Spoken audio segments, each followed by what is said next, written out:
ก็สบายดีเนาะมื้อนี้เขาจะมาเรียนรู้วิธีการเข้าหัวแหลนเนาะเข้าอ่าสายแลนเป็นว่า J45 เนี่ยเป็นสายแคท6เนาะสายตัวนี้จะเป็นสาย outdoor เนาะโอเคอันนี้ให้อาจารย์เบียงขอนนะเป็นผู้เข้าให้เบิ่งนะเป็นเข้าตัวอย่างให้เบิ่งเอาเนาะเอามาเบิ่งรายละเอียดการเข้าหัวแต่เบื้องต้นเนาะเขาต้องเบิ่งว่าเขาต้องมีอุปกรณ์หยังแดอุปกรณ์เขาเตรียมมาเตรียมพร้อมมีครีมเข้าหัวซึ่งครีมเข้าหัวมันสามารถตัดได้ปอกสายได้อยู่ในอันเดียวแต่บางคนบ่ถนัดอาจจะใส่มีดตัดก็ได้เนาะใส่มีดตัดมาซอยหรือว่าเป็นคัตเตอร์คัตเตอร์ก็ได้อันนี้เขาสามารถใส่มาซอยในการเฮ็ดได้แล้วก็มีอุปกรณ์เทสหลังจากเข้าหัวแล้วต้องมีตัวเทสตัวนี้เข้าไปนำและหัวในส่วนของหัวจะมีปลั๊กบูทอันนี้เพิ่นเรียกว่าปลั๊กบูทซึ่งมันจะอยู่ส่วนของสายแลนตัวนี้ปลั๊กบูท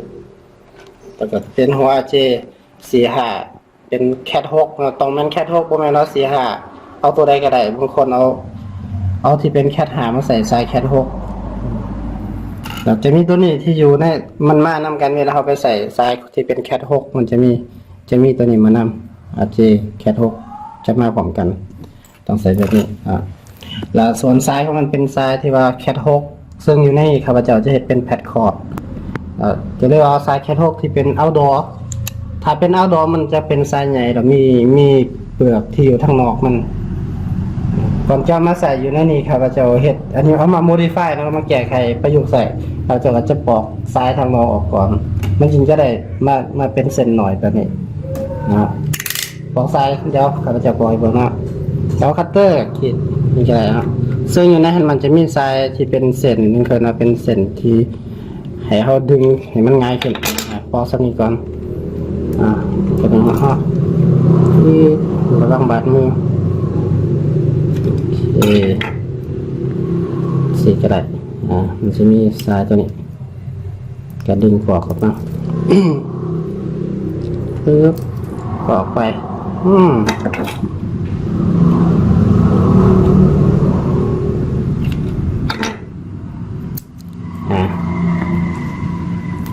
ปอกสายออกไป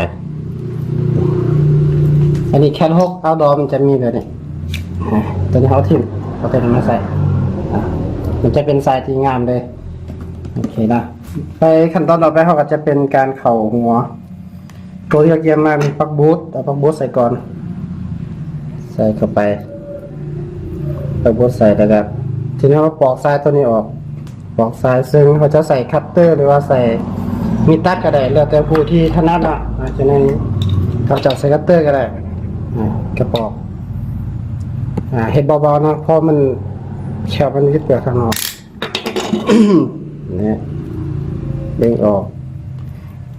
อยู่ในนี่สายแลนสายแคท6มันจะมีเคลื่อนว่าเป็นตัวอยู่ใจกลาง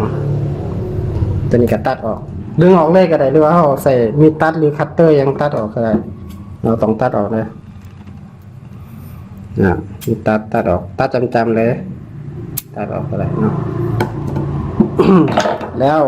ต่อไปเขามาเรียงทรายกันเข่าหัวมันมีอยู่สีคูมีทรายคูสีฟ้าคูสีส้ม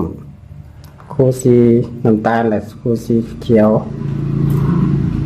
อยู่ในนี้เขาจะเข้าเป็นสายสีส้มเรียงสีส้มก่อนนะคือมันจะมีสองแบบมีขาวส้มขาวเขียวฝาขาวฝาเขียวขาวน้ำตาลแล้วก็ขาวเขียวขาวส้มฝาแล้วตัวนี้มันมีแบบไซคอร์สกับไซกงส่วนนี้ใส่เป็นสีส้มเรียงสีส้มก่อนส่วนนี้ข้าพเจ้าจะใส่เป็นสีส้มเพื่อนว่าไซกงไซแบบกงมาเรียงขาวส้มขาวเขียว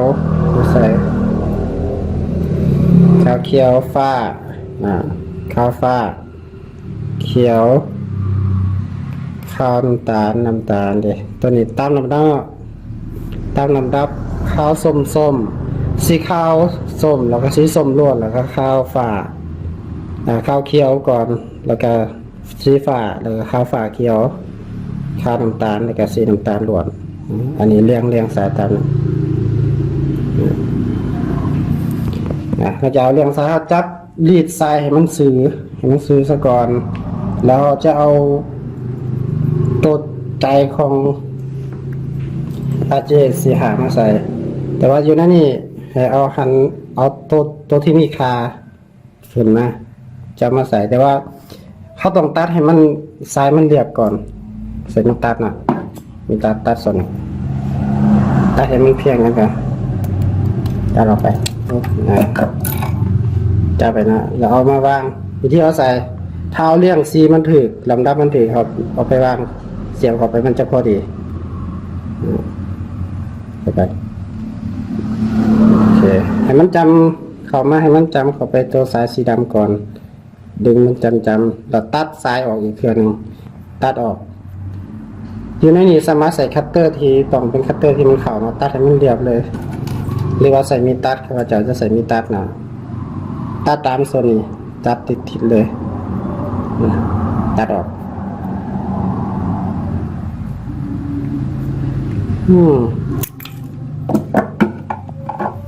แล้วก็ตัดสายออกเอาหัวเจเสียหามาใส่อาเจตัวนี้มานิ้วเข้าไปเดี๋ยวเข้าไปให้มันจะมีล็อกของมันเองอยู่เข้าไปในแฮงเดี๋ยวเข้าไปให้สังเกตเบื้องส่วนน้องเทิงมันส่วนน้องเทิงตัวนี้เขาจะเห็นสีขึ้นมาเขาจะเห็นสีของแต่ละสายเขาเลี้ยวเห็นกับที่ว่าสายมันขึ้นมาจำแล้วก็เอาปลั๊กบูทเข้าไปเลยปลั๊กบูทนี่ต้องเอาเข้าให้จำนะให้มันติดกันเลยแน่นๆเลยอยู่เข้าไปนี่เป็นอย่างนี้โอเคหลังจากมันเข้าเรียบร้อยเข้าก็เอาครีมมันนี่ครีมนี่ตัวนี้ สายแลนใส่พอร์ตใส่ครีมตัวนี้บนนี้เสียบเข้าไปแล้วก็มือดันไว้แน่นๆเนาะเสียบเข้าไปแล้วก็นี่เลยจนมันรันแห้งๆเลยก็ได้โอ้พี่น้าความจริงมันบ่แตกตัวนี้นี่เข้าไปแล้วก็ว่างโอเคตัวนี้ได้แล้วที่ว่าเข้าหัวแล้วเอาตัวนี้ขึ้นมานิดนึงเพื่อให้มันล็อกกับเวลาเขาไปเสียบใส่กับเครื่องเขาจะได้สายแลนตัวนึงขึ้นมาเป็นสายแพดคอร์ดทำงานนะของเทสเบิ้งเครื่องมือสำหรับเทสเราเสียบเข้าไปส่วนหนึ่งเสียบใส่ตัวนี้อีกส่วนหนึ่งเสียบตรงสดนะแล้วก็เปิดเทสบังนะปกติตัวมันจะมีปิดเปิด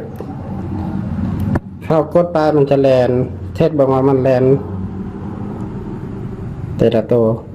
โอเคตัวนี้ถือว่าผ่านคือมันแลนสองส่วนไฟมันจะแลนมันผ่ามันบ่ได้คือไฟจะบ่ขึ้นเส้นใดเส้นหนึ่งหรือส่วนนี้อาจจะเป็นสีแดงคือสายสลับกันขั้นกรณีนี่ถือว่าผ่านโอเคตัวนี้คือขั้นตอนการเข้าโบแลนจบเท่านี้ง่ายๆโอเคก็ขอบใจอาจารย์เมียขอนะที่ดีเขาโฮแลนด์ตัวอย่างครับเบิ่งเนาะเป็นวิดีโอสั้นๆเนาะเป็นทิปสำหรับการนำไซส์สำหรับน้องๆคนที่อยากเรียนเกี่ยวกับการเข้าโฮแลนด์เนาะทางไซส์เน็ตเวิร์กคลิปวันนี้นะกระซ้ำนี้เนาะโอเคไซส์งามๆแบบนี้เลยเนาะโอเคอุปกรณ์ประมาณนี้เนาะขอบใจสำหรับติดตามวิดีโอเขาพวกเรา